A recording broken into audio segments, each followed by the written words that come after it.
Hello and welcome to BYJU'S Exam Prep IAS. Before we begin today's session of the comprehensive news analysis, a couple of important reminders. First, I hope that all of you are following the Target Prelims 2022 crash course, which is running live on our YouTube channel every day at 7:30 p.m. This program will run till 21st of May. Every single day, we are discussing subject-wise important current affairs from the past year or so. We aim to cover the past current affairs of 365 days and other important topics even from the times before that. Tomorrow's class at 7:30 p.m. will be on environment and ecology. It will be class number 3. I hope that you have attended all the earlier classes as well. If not, do check out the YouTube channel of BYJU'S IAS and attend all the earlier classes as well. Also, BYJU'S is bringing to you the National Scholarship Test, which gives you a chance to earn up to 90% scholarship on the BYJU'S IAS courses. All that you have to do is take this online test on 15th of May at 11 a.m. If you want to give this test, you have to register on the link given in the description of the video. The deadline to register for this test is 14th of May 6 p.m. Make sure you give this test to see how prepared are you for this examination in 2023.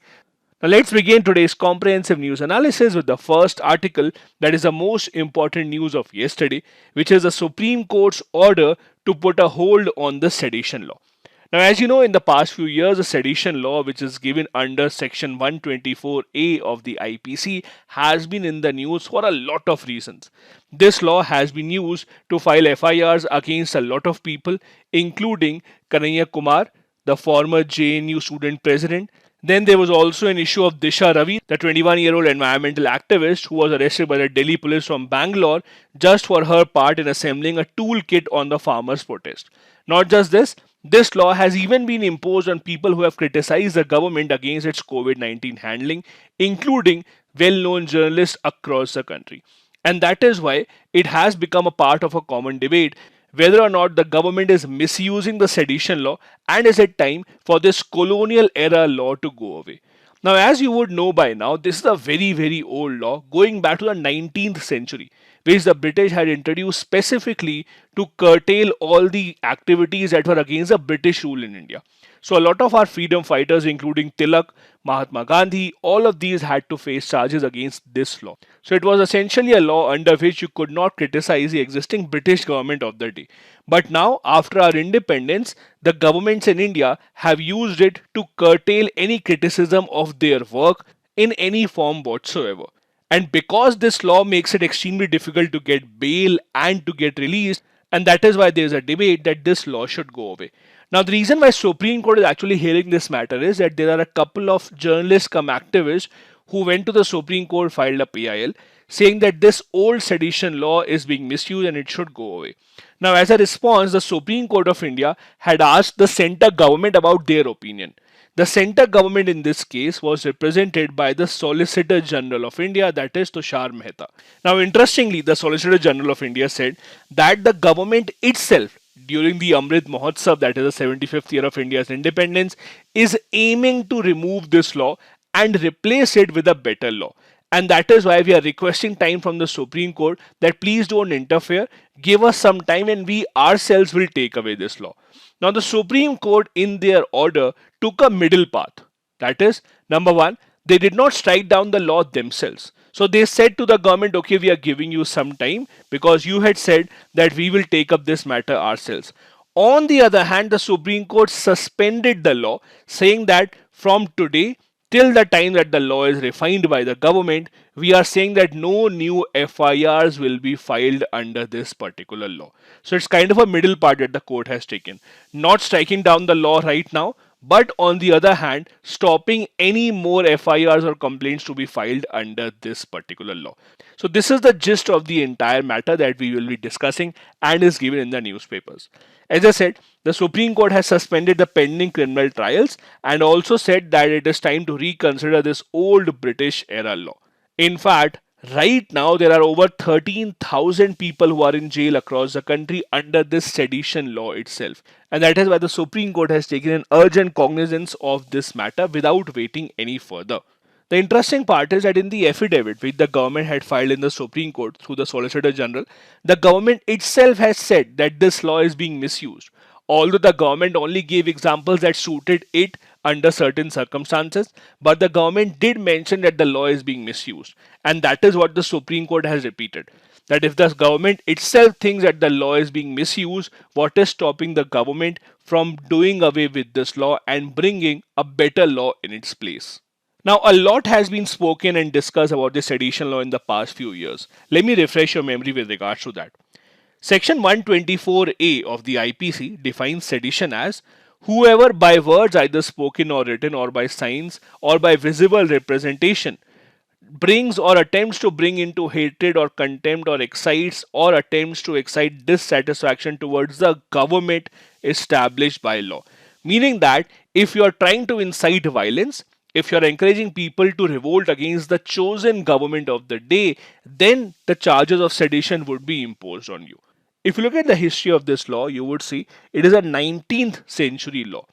It was first thought about by Thomas Macaulay, who was a person behind the drafting of the Indian Penal Code. Although it was not a part of the original IPC in 1860, but it was soon made a part of the IPC in 1890. After which it was used against multiple freedom fighters from Tilak to Annie Besant to Mahatma Gandhi, Maulana Azad, etc.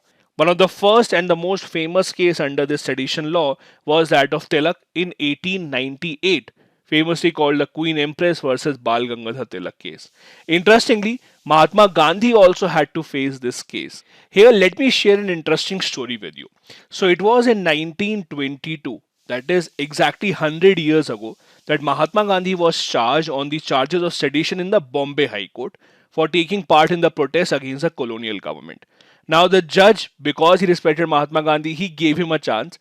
He told Mahatma Gandhi that if you accept that you did not do it intentionally, I will forgive you and I will not give you any punishment. But Mahatma Gandhi obviously said that I don't have anything against the British. What I want is that the British government should go away and they should give us freedom. And if fighting for the rights of Indians is a part of sedition, then please go ahead and punish me. And that is when the judge said that, okay, you are leaving me no choice, so I will give you the exact same punishment that was given to Tilak under this case, and that is why I am sentencing you to 6 years in jail.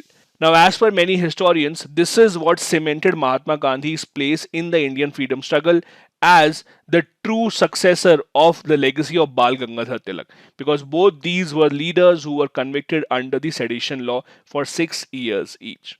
Anyway, now since our independence, there have been multiple challenges to this sedition law in the Supreme Court and in the high courts across the country. This is not the first time that Supreme Court has had to take up such a matter. One of the very first cases that the Supreme Court had heard in 1950 itself was a Ramesh Thapar versus the State of Madras case, in which the Supreme Court held that the criticism of the government which excites dissatisfaction or bad feelings is not to be regarded as a justifying ground for restricting the freedom of speech and expression. Thus, the Supreme Court took a very liberal view, saying that just criticizing the government doesn't mean it is sedition, unless it harms the security of the country and it tries to overthrow the state. Only then sedition charges can be imposed. But the most famous case with respect to the sedition law was the Kedarnath ruling of 1962. In the Kedarnath ruling, there was a constitution bench of 5 judges which said that the law of sedition is being misused by the government of the day, and thus we are giving strict guidelines which have to be followed while using this law of sedition. As per these guidelines, just ensuring hatred or contempt against the state will not be called sedition. In fact, if the speech is likely to incite public disorder, only then it would qualify as sedition. Since then, this ruling of Kedarnath case is quoted at multiple places whenever we talk about sedition. That was a time that the Supreme Court had taken a very liberal view and said that the people have the right to criticize the government and you cannot impose sedition charges whenever someone says anything bad against the government. The next important case was the Balwant Singh case of 1995, in which the Supreme Court again reiterated that the real intent of the speech must be taken into account before calling it seditious. But in the past few years, we have seen that the government has been very, very liberal in using the sedition law.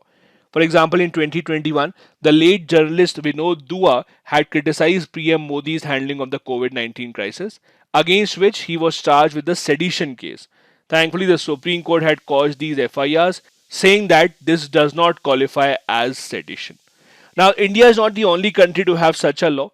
These laws have prevailed in other developed nations also, such as UK, Australia, US, out of which many have already repealed it. For example, UK and Australia have already repealed their sedition law, while US still runs this law, and under this, they have in fact imposed charges on many people who took part in the insurrection of Jan 6th, where the people stormed the capital and the parliament of the US. So, as far as India is concerned, the future of the sedition law now lies in the hands of the government, which has promised the Supreme Court to take a refined view on this matter in the coming months. The next article that we have is about the WHO's latest report that talks about how many people would have exactly died in the COVID 19 pandemic. Now, it is not a report that is focusing only on India, it is giving numbers of nations across the world. But for us, we are more concerned with what exactly is the report saying about India. So, the WHO report says that India's pandemic excess deaths are about 4.7 million, means about 47 lakh. Now, excess death means, as per WHO, 47 lakh people died extra from COVID who would not have died if the pandemic would not have hit the country. In other words, these are the COVID related deaths. Now, the interesting part is if you look at the official figures of the government of India, as per the official figures, the COVID deaths in India are close to 5 lakh only. So, in other words, the number of deaths that the WHO claims to have happened in India are almost 9 times as per our official estimate given by the government. Obviously, this has made the government of India very angry at the WHO, and the government has thus rebutted what WHO is claiming. The government of India is saying that WHO does not have the spine to speak anything against nations such as China, while when it comes to India, they keep on raising questions even though our official data is out in the open and our official deaths have been marked for anyone to see. So, this data of WHO as per the Indian government is bogus. The government of India is saying that WHO should have depended on our civil registration system, that is a CRS data, which is accessible to the public and it will give you a real picture. However, the authors here don't seem to agree with the government of India's view.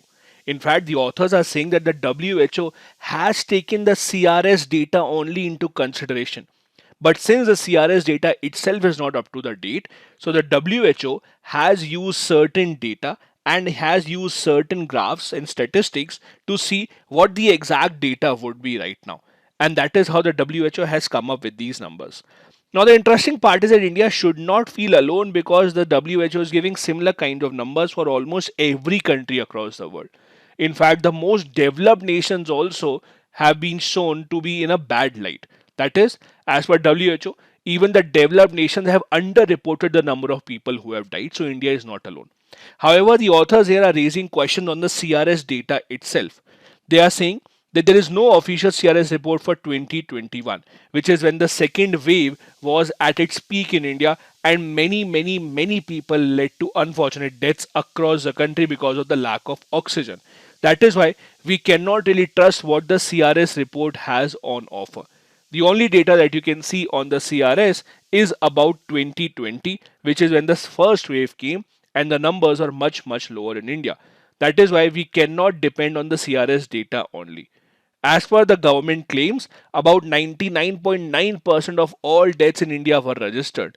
However, if you look at the state-wise data, you will see that there are certain problems. Let's take an example of UP. In UP, usually every year, we see lump sum 15 lakh deaths which are registered on the CRS.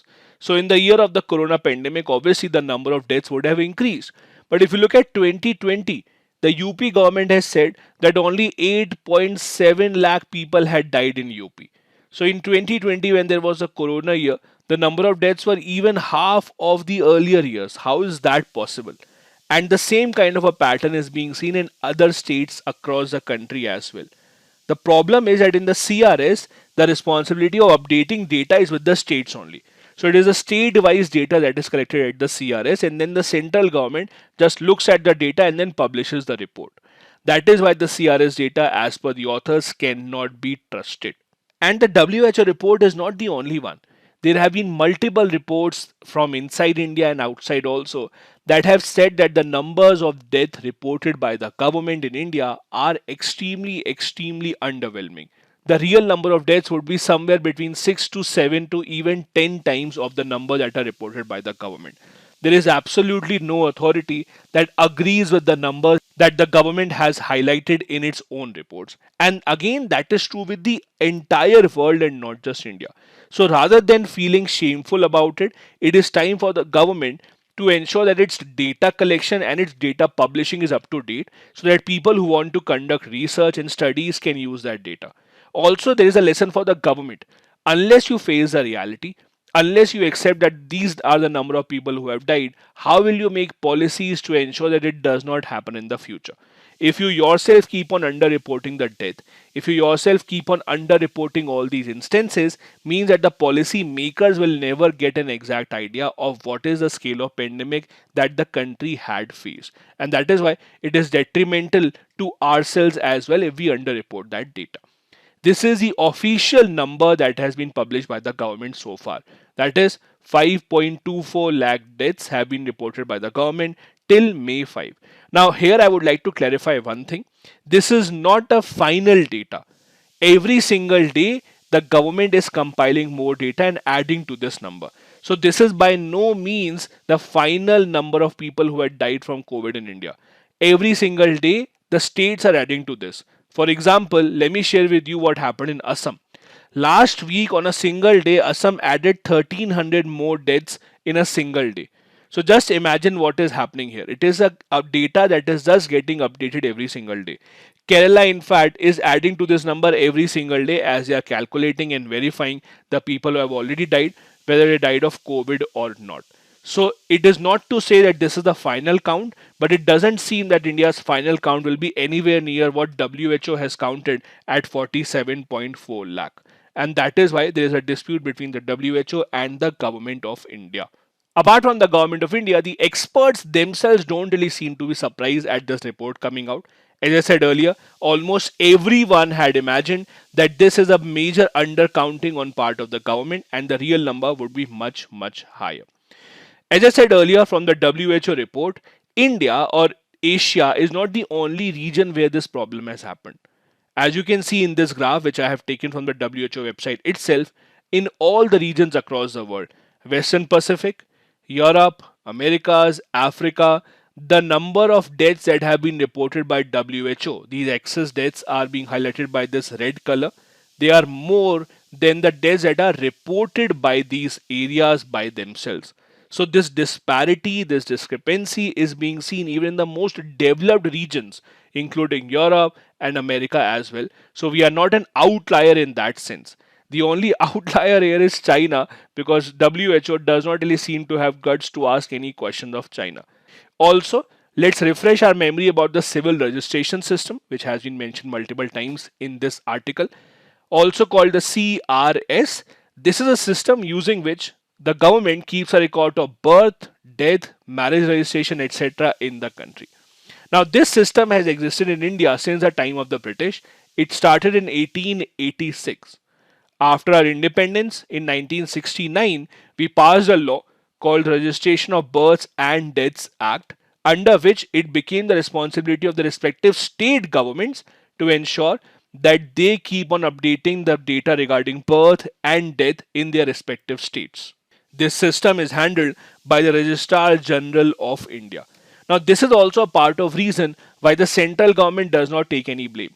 Whenever someone asks questions about the deaths and births during COVID to central government, they just say that it is the responsibility of the state governments to update the data in the CRS system. So don't blame us when we say that few people have died. Ask the state governments why they have underreported it.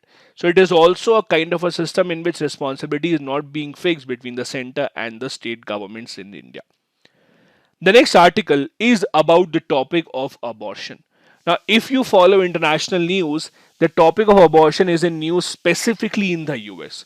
So, what has happened is in the US about a week ago, there was a draft or a paper that leaked out of the Supreme Court of US. Now, this draft was not the final judgment, but this was just a note that one of the Supreme Court judges had written, under which he had said that from now onwards, abortion in US will be illegal. So what had happened was in US about a few decades back, there was a very famous case called Roe versus Wade. Roe, V means versus Wade. This Roe v. Wade case of 1973 had allowed abortions in the US. But now that the Supreme Court judge's paper has leaked, according to which the Supreme Court is now planning to strike down that judgment and make abortion illegal once again, this has become a big debate in the US. Because of that, the same topic is now being discussed in India also. Although there has not been any recent change in abortion law in India, it was only in 2021, that is last year, when there was some amendment made in the Medical Termination Pregnancy Act. Although that amendment was to make the act more liberal rather than going the way that the US is going right now. So let's refresh our memory through this article about what exactly is the law about abortion in India. Now, as the article says, originally in the Indian Penal Code, abortions were prohibited, and anyone carrying it out was to attract a jail term of 3 years along with the pregnant woman herself. The only condition under which the abortions were allowed was to save the life of the pregnant women. Apart from that, it was not allowed. And that law existed till 1971. It was only in 1971 that Indian government passed the Medical Termination of Pregnancy Act, under which abortions were allowed in certain cases. For example, the act said that if continuation of pregnancy involves a risk to the life of the pregnant women or results into a grave injury of physical and mental health, then abortion will be allowed. Also, if pregnancy is a result of rape or failure of contraception, that also is a condition under which abortion will be allowed. The other reason is if the child after being born would be at a substantial risk, even then the abortion would be allowed. Now, there are two ways to look at it. One way is that you can be happy that at least the women have been given the right to undergo abortion in these cases. So we are becoming a more liberal country. But the other way to look at it, as per the author here, is that women still don't have the freedom to undergo abortion. They still have to qualify under these three reasons. If none of these reasons apply, the women cannot say that I just don't want the child and that is why I want to have the abortion. No, you still have to qualify under one of these three circumstances only. So, in a way, we did give certain freedom to women under this law in 1971, but still not complete freedom. Because still the women just cannot walk into a medical practitioner's office and say that I want abortion unless she qualifies under these three reasons. So, even today, we have not given the women the right to choose what their body requires or what they require. It is more in the hands of the judiciary and more in the hands of the medical practitioner. There are some other limitations under this law as well. For example, as per the law, up till 20 weeks of gestational age, medical pregnancy can be terminated if recommendation has been taken from one doctor or one medical practitioner. In some cases, pregnancy can be terminated from 20 to 24 weeks as well, but that is more stringent. You require the opinion of two doctors and not one, and it is only allowed in certain cases. Cases of rape, minors, change in marital status, that is, let's say the husband has died in between, or there has been a divorce in between. Only in those cases, pregnancy can be allowed till 24 weeks as well, but only after asking two doctors and not one. After 24 weeks, if the woman still wants pregnancy, then it becomes even more difficult. That is, each state has to form a medical board, and the medical board will take up the issue. They will only allow termination of pregnancy after 24 weeks also if there is a proof that the fetus has abnormalities and the child will not be born as a normal child. Only and only then the medical board will allow it. Apart from that, you cannot have pregnancy in India after 24 weeks. Now, what has happened is that even after these medical boards have been set up, many women have obviously not been happy with the judgment. And that is why many of these cases have actually gone to the court, where the women have been requesting the permission to abort their child because of different situations. In fact, right now there are 500 cases of pregnant women in courts seeking permission to terminate their pregnancy for various reasons, which highlights the fact that we are giving preference to what the medical board thinks over what the pregnant woman or the pregnant lady actually wants, because she is the best judge of her body, but we are still not allowing her to take the decision. This also goes against what the Supreme Court had said in the famous Aadhaar case of 2017, in which the Supreme Court had said that right to privacy is a very wide right in India, that even includes the right of a pregnant woman to decide whether or not the person has to continue the pregnancy or not. This privacy judgment of the Supreme Court is not being followed under the provisions of this law. That is what the author is claiming right now. Now, as I said earlier, while there is no immediate news on the law, the most recent amendment in the law was made in 2021. The major changes were: number one, this law will now also cover unmarried women, which was not the case earlier. Secondly, earlier the law only allowed pregnancy termination up till 20 weeks. Now, in some cases, it goes up to 24 weeks and even beyond that in case of fetal abnormalities. Then, the earlier law was till 12 weeks you needed permission of one doctor, till 20 weeks you needed permission of two doctors. Now, the change is up till 20 weeks you need permission of one doctor. This RPM is registered medical practitioner. From 20 to 24 weeks, you need permission of two doctors. After 24 weeks, you need permission of the medical board. And even the breach of confidentiality will be punished in a more stricter fashion. That is, if someone leaks the news of this abortion, someone tells the public that this lady is undergoing abortion, then there will be a punishment of a much higher order in this case. However, as per the experts, there are still a lot of shortcomings in the law. For example, the 20 to 24 week period is only applicable to certain category of women. As per the experts, this should be open to everyone and not just a few women. The second major problem in the law is that there is no time period fixed on the medical board to take the decision. Not just this, the medical board does not have to have specialized doctors. So how is it that they would be able to take the perfect decision? That is still not clear. Thirdly, the law does not specifically mention if the transgender people will also be covered under this, which is a major flaw in this law.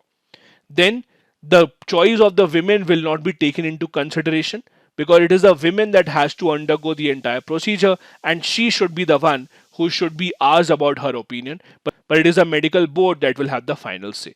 Then there are also issues about the lack of awareness. It is only the very learned women who come from a higher section in the society that would be aware about this law and the changes in the law, while the government has not made enough efforts to ensure that the provisions of this law are widespread. Because at the end of the day, the law impacts almost every woman in the country that will become a mother one day. So it requires much more publicity and many more women across the country should know about this law. The next article is about the ongoing Ukraine war, with no new details as such, but just a proposition that Vladimir Putin has lost the war by not winning it, while Ukraine has won the war by not losing the war. In the end, if you see who actually gained the most, the interesting point of view given by the article is that actually the industries in the Western nations are the ones that will gain the most. How? During the war, we have seen a wide-scale destruction of Ukraine, which is still ongoing, meaning that someday when the war will eventually come to an end, a lot of infrastructure will have to be built again. Now, there are two ways in which it can be done. Western nations in Europe and America, etc., will give some help to Ukraine. They will either give a grant, which as per the author is not really possible. They will most probably give a loan. Now, when this loan will be given, obviously industries will take up this money to build more infrastructure in Ukraine, which means that it is the industries in the West which will make a lot of money in Ukraine in the coming days. On the other hand, the side that has lost the most is the Ukrainian citizens. They are the ones whose lives have changed forever. Many of them have died. They are still facing threat from Russia because Russia has not withdrawn completely and they are still living in a constant state of fear as to what will happen in the coming days. If you look towards the Russian side, they have failed to achieve any objective. Their objective was not to allow NATO come closer to them, but on the other hand, we are seeing that even nations such as Finland and Sweden, which were supposed to be neutral nations earlier, will likely join NATO because now they are all afraid of what will Russia do because of what has happened in Ukraine. The chance taken by Russia has not really given it the kind of benefits that they hoped. Russia had thought that their oil and gas will always make Europe dependent on them, but that has not been the reality. Most probably by the end of next year, most European countries will stop buying oil from Russia. Anyway, the summers are approaching in Europe now. And since the summers are approaching, that means the European nations don't need a lot of Russian gas.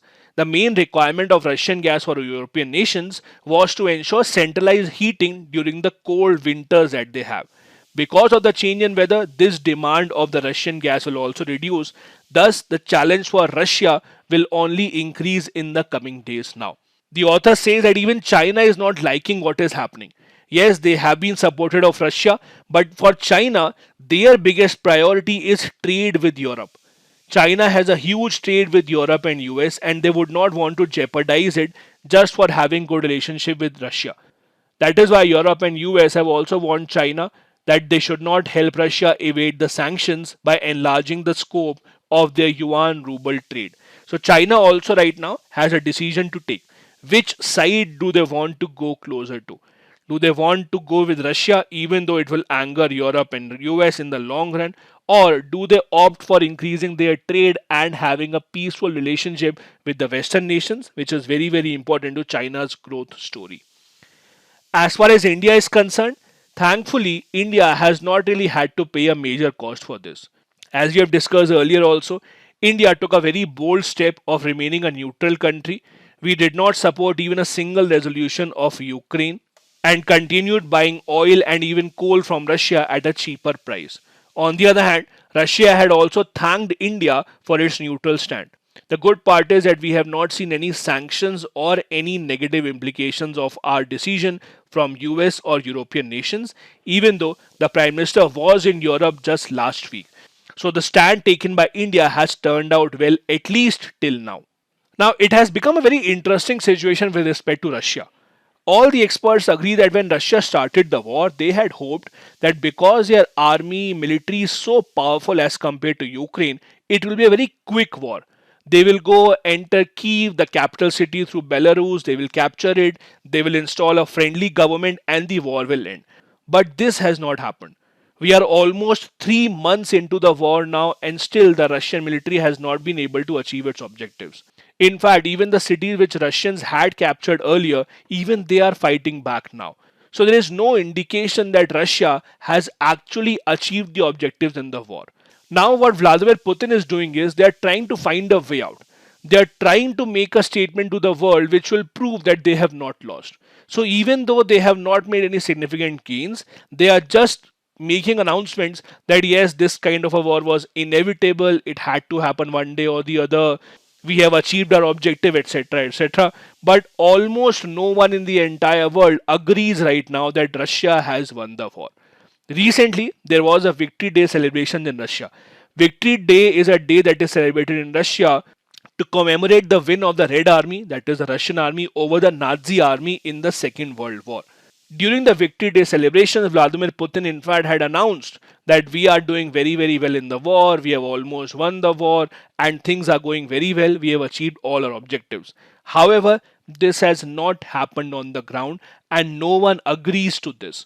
In fact, the Russian foreign minister had to give a threat to use nuclear weapons is an indication that Russian military is just not good enough to capture entire Ukraine and they have to give a threat of the nuclear weapons. Also, as I said, for China, the situation is very, very crucial here. China does not want its trade and its market to hurt because of what is ongoing in Europe right now. Another interesting view here is if you had noticed, Xi Jinping is just starting his third term in China. Now, this is happening for the first time. The constitution was changed specially for him to allow him to start a third term. Leaders before him had already had 2 terms at max. Now, when such a big transition is taking place in China, they had wanted peace in the region so that this transition could happen peacefully without any questions being raised. So, China right now also is not really happy with what is happening because at the end of the day, it does hurt their trade with Europe and USA, and they would not want this to continue for a long time now. The next article that we have is based on a very interesting term called ecologism. Now, this article is actually based on a concept that came up in 1970s by a philosopher from Norway, where he talked about two kinds of ecologism. That is hard ecologism and soft ecologism, also known as the shallow ecologism and the deep ecologism. In simple terms, ecologism means a person's efforts or the society's efforts to fight against the changes in the environment. So we are seeing that there are changes in the environment, there is pollution. So how is it that we are reacting to it? That is called ecologism. Soft ecologism means that we are not taking the hard steps, we are not taking the steps that will really matter. We are just doing a few things so that we don't hurt our discomfort. On the other hand, hard or deep ecologism means that we are prepared to take the hard steps to bring a drastic change in how we are living so that the environment becomes better in the long run. This is the gist of the entire article. The Norwegian philosopher who came out with this theory said that shallow ecologism means that yes, you are fighting against climate change, you are trying to minimize the damage to the environment, you may use lesser vehicles or you may use electric vehicles, etc. But your fight ends there. You are not ready to compromise on your discomfort. You're not ready to say that, okay, from today onwards, we will consume less electricity, we will not burn any coal whatsoever, or that you will try and ensure that the people living in the island nations specifically don't have to bear the brunt. You are doing only as much as you can without going through any discomfort. The result is that even despite a lot of efforts being taken, we will see that the global warming will continue. We will see that the global temperatures will continue to rise. Although there are thousands of conventions that have been signed, we have replaced a lot of chemicals, we are giving a push to electric vehicles, but in the end, we are not being able to curtail global warming. On the other hand, deep ecologism means when the people really think seriously about the nature and want to radically change their relationship with the nature. This is something that has not been seen throughout the world. For example, if people would have been following this philosophy, we would not have had a situation like the one that we have right now. US, for example, has only 5% of the world's population but 17% of the world's energy consumption. And rather than taking the responsibility, they still keep on giving blame to other nations such as India and China. So that is what shallow ecologism is. That you show to the outside world that you still care about the environment, about the future, but in reality, all that you want to do is blame the other side without taking any responsibility on you. Deep ecologism, on the other hand, is something which requires major changes to your lifestyle. For example, it might require change in your eating patterns. It might require a lot of you people to turn into vegetarianism. It might in fact require you to change the entire transport system which uses these internal combustion engines. Only and only then we would be able to make a real change here. Deep ecologism means that you are adopting an attitude of live and let live. Not just you over others, but make sure that you're thinking about the welfare of everyone. If in your area there is no floods or droughts, don't be happy about that. Think about those people who have to face the problems of wildfire, floods, drought only because of what you are doing. That is what the theory of deep ecologism is. Think about everyone and not just you. That is the only way in which we can go forward as per this Norwegian philosopher. Now, over here, let me introduce to you one very interesting concept, the concept of green politics. Now, this is not something that we see in India, but if you see across the world, especially in the European nations, the concept of green politics is rising. That means in a lot of nations in Europe, now the parties are fighting elections on the concept of green politics. That is, give us the power and we will ensure that we will work towards the environment. In India, we have almost no political party right now that talks on these matters. On the other hand, in nations such as Switzerland, Austria, Luxembourg, there are parties which are called the Green Party or the Greens, and they do get considerable amount of votes. For example, in nations like Ireland, Sweden, Finland, Austria, green parties in fact are in power in the coalition governments, which also shows how people in Europe are much more aware of why they want to vote and how they want to vote, and they are much more aware of how a political party and its policies will impact their environment as compared to India. In India, we might talk a lot about environment and sustainability, but when it comes to voting and choosing our political parties and political preferences, thinking about environment is not something that is at the top of our minds. So maybe the idea of green politics also has to enter India to make a real change. These are the important articles from the Hindu newspaper today. Now a couple of practice questions. Number one, how does section 124A of the Indian Penal Code define sedition? What conditions have been imposed by the Supreme Court in the past in order to invoke Section 124A? Second, elaborate on the main provisions of the Medical Termination of Pregnancy Act of 1971. What amendments were introduced in the law in 2021? Both these questions have to be answered within 250 words each. Thank you so much for watching the video.